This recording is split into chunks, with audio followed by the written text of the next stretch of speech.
11번 흑색 화약 원료 중에서 위험물인 것은 두 가지가 있습니다. 질산칼륨하고 황인데요.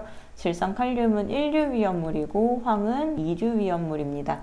자, 화학식은 질산칼륨을 KNO3 그리고 품명은 질산염류 지정수량 300kg, S유황 100kg 이렇게 답을 써주시면 되겠습니다.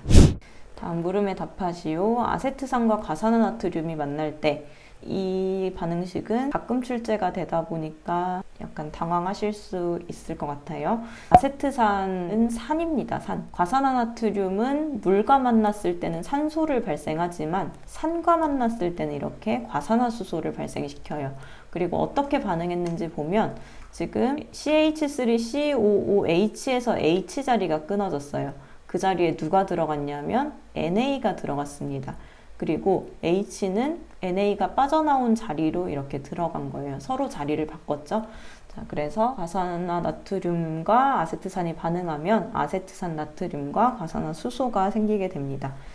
인류 중에 알칼리 금속의 과산화물은 산과 반응했을 때 과산화수소를 생성하고 이 과산화수소는 육류 위험물 지정수량 300kg인 물질이다. 이런 식으로까지 확장돼서 출제가 된 적도 있고요. 그 다음에 산소와 반응하는 것은 생성물 정해져 있으니까 CO2, H2 이렇게 보시면 되겠습니다. 그래서 반응식에 대한 문제 2개였고요. 사료 위험물 중에 수용성인 것들 골라보면요. 시아나수소, 아세톤, 글리세린, 히드라진 수용성인 물질이 되겠습니다. 물질 안에 글리세린과 같이 OH가 많으면 수용성이고 그 외에도 분자 구조에 따라서 수용성이 되는 경우가 있으니까 사료위험물은 수용성, 비수용성이 각각 어떤 물질이 있을지도 헷갈리지 않게 이런 문제는 틀리면 합격하는데 좀 지장이 있으니까 헷갈리지 않게 정확하게 정리하시고요. 14번 제3류 위험물인 탄화칼슘에 대해서 물과 반응식을 쓰면 CaC2 플러스 H2O는 CaOH2 플러스 C2H2가 됩니다. 미정계수법 해주시면 되고 너무 자주 출제되는 반응식이라서 크게 설명을 안 드려도 될 것 같고요. 발생하는 기체 C2H2는 아세틸렌입니다. 자, 여기에서 이 기체에 대한 연소 반응식 쓰는 문제 최근 들어서 자주 보이고 있는데요. 연소하는 것들은 사실 O2를 붙여주면 되니까 크게 어렵지는 않죠. 자, C2H2가 O2랑 만나면 C가 있기 때문에 CO2, H가 있기 때문에 H2O가 생기게 됩니다. 15번 제조소와의 안전거리 기준에 따라서 빈칸에 알맞은 말을 쓰시오. 자, 너무 쉬운 문제네요. 그쵸? 안전거리는 그 상대 대상 건축물이 피해를 입지 않도록 제조소 등과 안전을 위해서 떨어져야 하는 거리입니다. 3m, 5m, 10m, 20m, 30m, 50m인데 각각의 경우마다 어떤 안전거리를 두어야 하는지를 보시면 되겠고 특구와 가공정선은 35,000보다 넘는 경우니까 5만 볼트면 35,000볼트보다 넘는 경우니까 5m 이상이 되겠습니다.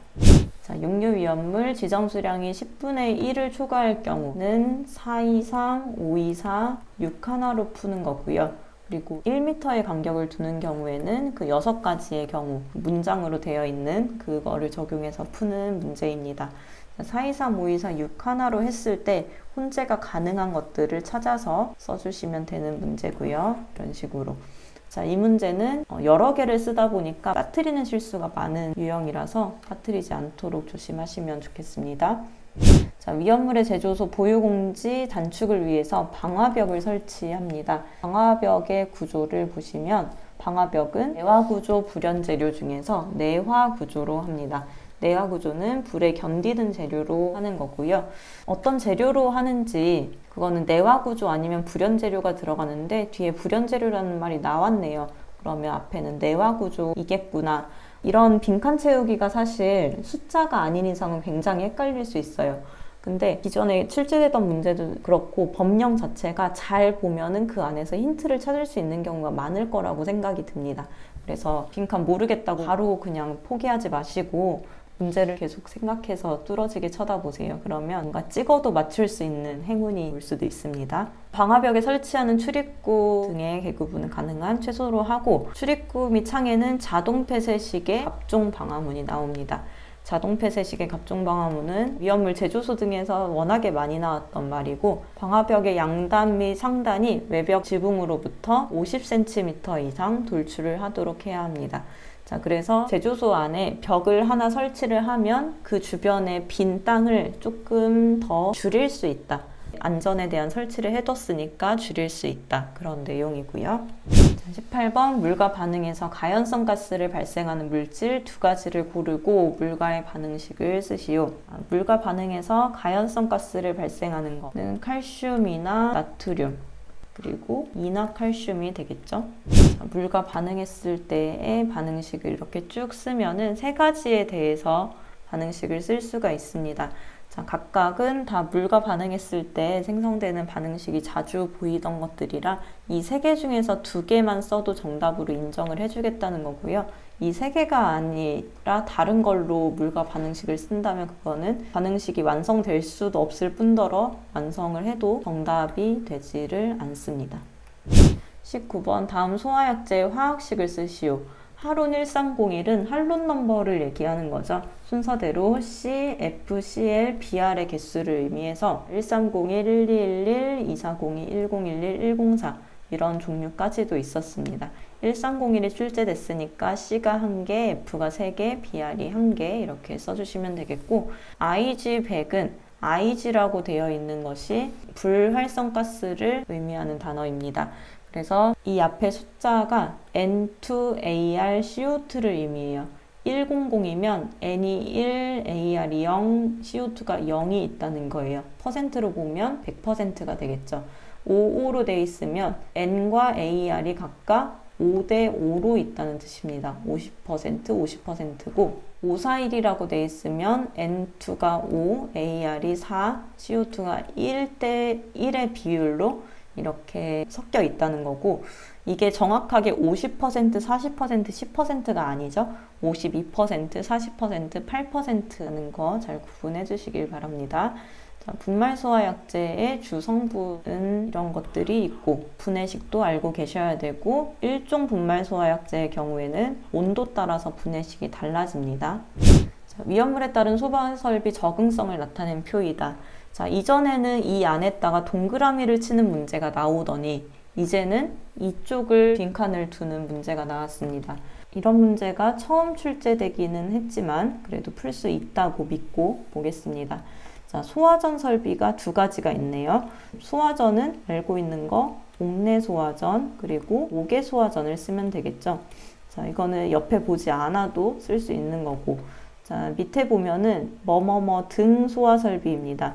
자, 소화 설비는 옥내 소화전, 옥외 소화전, 스프링클러 그리고 이걸로 나뉘는데요. 이 다가 지금 여기에도 똑같이 들어가 있어요. 그러면 둘 다 공통으로 들어갈 수 있는 그게 뭘까요? 바로 물분무입니다. 그러니까 물분무 소화 설비도 물분무 등 소화 설비 안에 들어가는 소화 설비입니다. 자, 라번 보기 전에 마번부터 보시면 인산염류, 탄산수소염류, 그 밖에 것 이것들을 통틀어서 얘기할 수 있는 건 분말 소화 설비겠죠. 분말. 자, 그러면 이거 하나는 뭘까요? 어디에다가 쓸 수 있는지 잘 보시면 1류 위험물에 쓸 수 있고요. 그 밖에 것, 그리고 2류 위험물에 쓸 수 있고 3류에 쓸 수 있는데 금수성 물질이 아니라 자연발화성 물질에 쓰고 4류, 5류, 6류에도 쓸 수 있습니다. 지금 여기에서는 주수 소화를 해야 되는 거고, 여기는 주수, 질식, 주수를 해야 되는 경우, 주수, 질식, 주수를 해야 되는 경우, 즉 주수 소화랑 질식 소화랑 둘 다 가능한 소화 설비는 바로 포소화 설비입니다. 자, 아래에 있는 이대로 출제가 된 거고요. 각각의 단어를 쓰실 수 있으시면 모두 정답으로 인정받으실 수 있을 거라고 봅니다. 이 정도의 난이도라면요. 자, 여기까지 2020년도 5회 기출문제까지 풀어봤고요.